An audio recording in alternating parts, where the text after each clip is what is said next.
Annus horribilis is a Latin phrase meaning horrible year. It is complementary to Annus mirabilis, which means wonderful year. However, Annus mirabilis is a traditional term, while Annus horribilis is of relatively recent coinage. Elizabeth II. Although the phrase was used in 1891 to describe 1870, the year in which the Roman Catholic Church defined the dogma of papal infallibility, it was brought to prominence by Queen Elizabeth II in a speech to the Guildhall on 24 November 1992, marking the 40th anniversary of her accession, in which she described the year as an annus horribilis.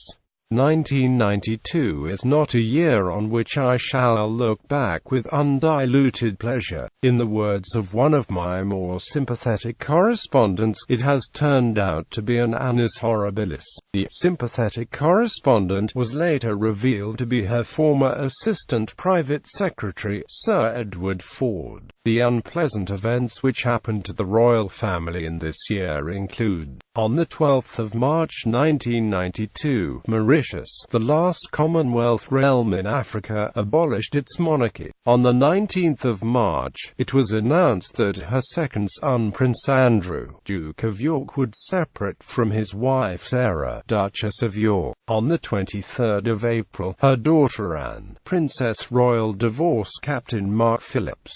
On 8 June, Diana, Princess of Wales's tell-all book Diana, Her True Story, was published after being serialized in the Sunday Times. Written by Andrew Morton, it revealed for the first time the unhappy truths of the princess's marriage, particularly the affair between Charles, Prince of Wales, and Camilla Parker Bowles, starting the War of the Waleses. On 20 August, scandalous pictures of the Duchess of York being kissed on her feet by her friend John Bryan were published in Daily Mirror. On 24 August, intimate conversations between the Princess of Wales and James Gilby from a tape recording of their phone calls were published in The Sun, causing Squidgygate. On 13 November, the affair between the Prince of Wales and Camilla Parker Bowles was confirmed by a transcript of a recording of their phone calls published in the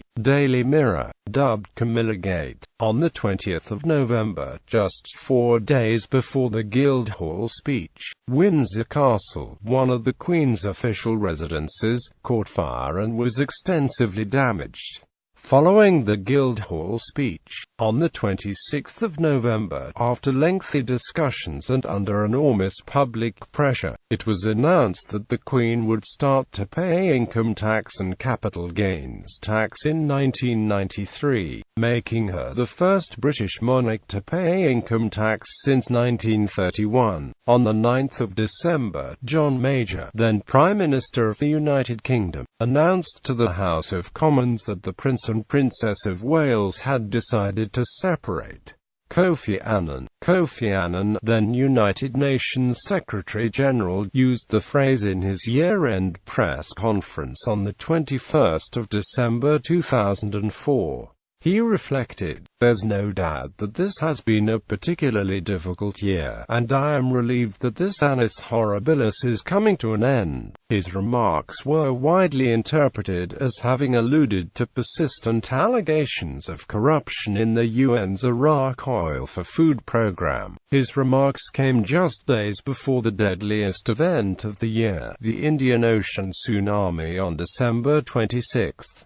Juan Carlos I of Spain. In 2007, the Spanish royal family, in particular Juan Carlos I, faced a difficult year. Family tragedy and a series of controversies led to Spanish newspapers to refer to the year as the King's Annus Horribilis. In February, Erika Ortiz Roca Solano, the youngest sister of the Princess of Asturias, died of a drug overdose in her apartment. In July, a humor magazine, El Juves, published a drawing that ran on the cover depicting the Prince and Princess of Asturias having sex, with a caption reading, "Just imagine if you end up pregnant.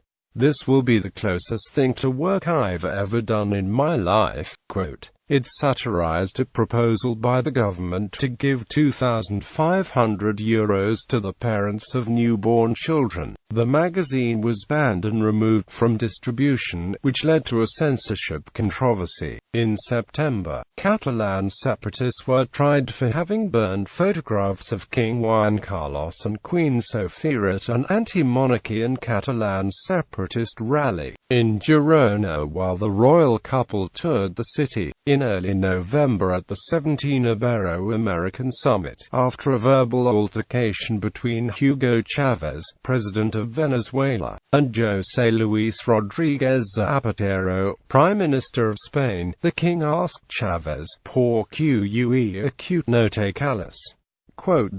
Shortly after the summit, the royal house announced the separation of the king's daughter, the Duchess of Lugard, and her husband, Jaime de Marichalar. The couple have two children, Felipe and Victoria.